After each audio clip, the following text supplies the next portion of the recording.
வெளிப்படையா தெளிவுபடுத்த வேண்டிய நேரம் இதுன்னு நினைக்கிறேன். அதாவது என்னால ஒரு நிறுவனம் நடத்தப்படுது மஹியான்னு சொல்லி. அந்த நிறுவனத்துக்கு கீழ் நிறைய நிறுவனங்கள் இருக்கு. அல்ஹம்துலில்லாஹ் அல்லாஹ்வுடைய உதவியை கொண்டு பல ஆண்டுகளுடைய சிரமத்துக்கு பிறகு ஒரு நிறுவனத்தை நம்ம நடத்திட்டு இருக்கிறோம். அதுல பல தொழிலாளர்கள் இருக்கிறாங்க, பல பேருக்கு வேலை வாய்ப்புகள் கொடுத்திருக்கோம். நிறுவனம் சார்ந்த பல தொழில்கள் இருக்கு.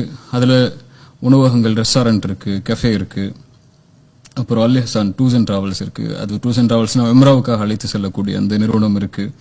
அப்புறம் ஐடியில கொஞ்சம் நிறுவனங்கள் இருக்கு. சோ இதெல்லாம் நம்மளால் நிர்வகிக்கப்படக்கூடிய நிறுவனங்கள். இந்த முழு நிறுவனங்களும் என்னால நடத்தப்படக்கூடியதுதான். இந்த அரசாங்கத்துக்கு உட்பட்டு நேர்மையா வரி கட்டி, ஜிஎஸ்டி கட்டி, ஐடி ஃபைல் பண்ணி, கணக்கு வழக்குகள், இது எப்படி இந்த நிறுவனம் ஆரம்பிக்கப்பட்டுச்சு, எந்த முதலீடு கொண்டு ஆரம்பிக்கப்பட்டுச்சு, எல்லா டாக்குமெண்டேஷனும் கவர்மெண்ட் ரீதியா நம்மள்ட்ட தெளிவா அல்ஹம்துலில்லாஹ் இருக்கு. இந்த நிறுவனங்களுக்கும் மற்றவங்களுக்கும் எந்த சம்பந்தமோ, எந்த ஒரு தொடர்போ, வியாபார ரீதியான தொடர்போ அல்லது வியாபார ரீதியான முதலீடோ என் தரப்பு அல்லாத மக்கள்கிட்ட இருந்து இல்ல. அல்லாஹு அலம், அல்லாஹ் அறிந்தவன். சில நேரங்கள்ல வாழ்க்கை சில பாடங்களை, சில அனுபவங்களை சத்தமா தான் சொல்லிக் கொடுக்கும் அல்லது கடினமா தான் சொல்லிக் கொடுக்கும். ஆனா இந்த மாதிரி விமர்சனங்கள் வரும்போது அல்லது இந்த மாதிரியான கேள்விகளை நோக்கி வரும்போது ரெண்டு விஷயத்தை நான் நீங்க மேல் சொன்ன அந்த கேள்வியை இணைச்சு சொல்றேன். இப்படி விமர்சனங்கள் வரும்போது என்னோட நிலைப்பாடு எப்படி ஆகும்னா, மார்க்கத்தை படிக்க ஆரம்பிப்பேன். மார்க்கம் இதுல எப்படி நம்ம நடந்துக்க சொல்லுது, இப்படி ஒரு பிரச்சனைகளோ விமர்சனங்களோ இந்த மாதிரி கேள்விகளோ வரும்போது எப்படி நடந்து கொள்ளணுங்கிற ஒரு எண்ணத்தை படிக்க ஆரம்பிப்பேன். இப்ப ரெண்டு விஷயத்த இன்னைக்கு நான் படிச்சேன். அல்ஹம்துலில்லாஹ் அல்ஹம்துலில்லாஹ்ங்கிற ரெண்டு வார்த்தை அதுக்கு போதுமானதா இருக்கும். ஒரு அல்ஹம்துலில்லாஹ் எதுக்குன்னா, அபூ தர்தா ரலியல்லாஹு அன்ஹு ரசூலுல்லாஹி ஸல்லல்லாஹு அலைஹி வஸல்லம் உடைய தோழர். அவர்கிட்ட கேட்பாங்க, அபூ தர்தா, மக்கள் சில நேரம் நான் அவங்கள்ட்ட நடக்கும்போது இலைகள்ல நடக்கிற மாதிரி இருக்கு எனக்கு, சில நேரம் மக்கள்கிட்ட நடக்கும்போது முள் மேல நடக்கிற மாதிரி இருக்கு. ரெண்டு காலத்தையும் நான் சந்திக்கிறேன். சில நேரம் அவங்க அநீதமா நடந்துக்கிறாங்க, நானும் அநீதமா நடந்துடுறேன். அல்லது அநீதமா நடக்காம விட்டாலும் அவங்க என்ன விட போறது இல்ல, விட மாட்டேங்கிறாங்க. எப்போதுமே என்ன தொந்தரவு கொடுத்துக்கிட்டே இருக்கிறாங்க.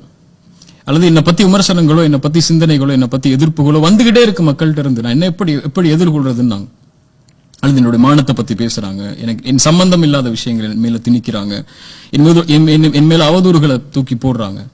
அபூ தர்தா சொன்னாங்க, கடன் கொடுத்துருங்க உங்களுடைய மானத்தை அவங்கள்ட்ட. வறுமைன்னு ஒரு நாள் வரும்.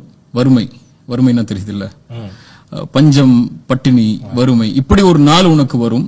அந்த நாள்ல அந்த கடன் உனக்கு திருப்பி வரும். நாங்க ரெண்டு அல்ஹம்துலில்லாஹ். ஒன்னு அல்ஹம்துலில்லாஹ், அல்லாஹ் நம்மள ரசூலுல்லாஹி ஸல்லல்லாஹு அலைஹி வஸல்லம் சந்தித்த அதே சோதனைகளை, அதே விமர்சனங்களை, அதே அவர்கள் மீது இல்லாத பழி சொல்ல போடும்போது அவர்கள் எப்படி எதிர்கொண்டாங்களோ, எப்படி ஆயிஷா ரலியல்லாஹு அன்ஹா எதிர்கொண்டாங்களோ, எப்படி அலி இப்னு அபி தாலிப் எதிர்கொண்டாங்களோ, இப்படி மானம் சம்பந்தப்பட்ட விஷயத்துல அல்லது அவங்களுடைய கண்ணியம் சம்பந்தப்பட்ட விஷயத்துல அவங்களுக்கு தகுதி இல்லாத ஒரு அவதூறு அவங்க மேல போடப்படும் போது எப்படி அவங்க எதிர்கொண்டாங்களோ, அப்படி எதிர்கொள்ளக்கூடிய நிலைமையில அல்லாஹ் அந்த சோதனையை கடக்கக்கூடிய நிலைமையில அல்லாஹ் நம்மளே வச்சிருக்கிறதுக்கு அல்ஹம்துலில்லாஹ். ஆமா, அது பெரிய அல்ஹம்துலில்லாஹ்ல. அப்படி ஒரு சோதனையை சந்திக்கிறதுக்கு அல்லாஹ் வாய்ப்பு கொடுக்கறான்ல. அப்படி ஒரு சோதனையில வரும்போது, உன் கண்ணியத்துக்கு இழுக்கு வரும்போது நீ எப்படி கண்ணியமா நடந்து கொள்றன்னு தான் ரசூலுல்லாஹ் கற்றுக் கொடுத்தாங்க. எவ்வளவு கண்ணியத்துக்கு குறைவா அந்த சமூகம் அவங்களை நடத்தினாலும் அவங்க நடத்தினது கண்ணியமா தான், அவங்க பேசினது கண்ணியமா தான், அவங்க அதை எதிர்கொண்டது கண்ணியமா தான். அதுக்கு அல்ஹம்துலில்லாஹ். இரண்டாவது அல்ஹம்துலில்லாஹ், அவர்கள் நம்மளை பத்தி அவர்கள் அறியாத விஷயத்தை பேசுறதுனால அவர்களுடைய நன்மைகளுடைய கதவு திறக்கப்பட்டு நம்மள்ட்ட கொட்டிக்கிட்டே இருக்கு. பேசட்டுமே, இன்னும் பேசட்டும், இன்னும் எவ்வளவு பேச முடியுமோ பேசட்டும். கட்டாயமா ஒதுக்கப்பட தானே செய்வாங்க. அதாவது ரெண்டு விஷயம் இருக்கு. இன்னைக்குள்ள சூழல்ல ஒரு சத்தமான குரல்னு சொல்லி எந்த ஒரு குரலும் இல்ல சமூகத்துல. நம்ம தலைமுறையில ஒரு 5 வருஷம் அல்லது 10 வருஷம் முன்னாடி இருந்த சத்தமான குரல்கள் எல்லாமே விமர்சனங்களாலேயே அல்லது அவர்கள் மேல போடப்பட்ட பழிகளாலேயே ஒழிக்கப்பட்டுடுச்சு. அந்த பழிகளும் அந்த இழுசொல்களும் யாரால போடப்பட்டுச்சு? எதிர்த்தரப்புல இருக்கக்கூடிய மக்களால் அல்ல, நம்ம மக்களாலே போடப்பட்ட அவதூறுகளால, நம்ம மக்களே அவர்கள் மேல சொன்ன பழிச்சொல்களால, அவங்க செஞ்ச பாவங்கள், சில பாவங்கள் எடுத்துக்கொண்டு அவங்களை விமர்சிச்சதுனால அவங்களுடைய குரல் இன்னைக்கு இல்ல.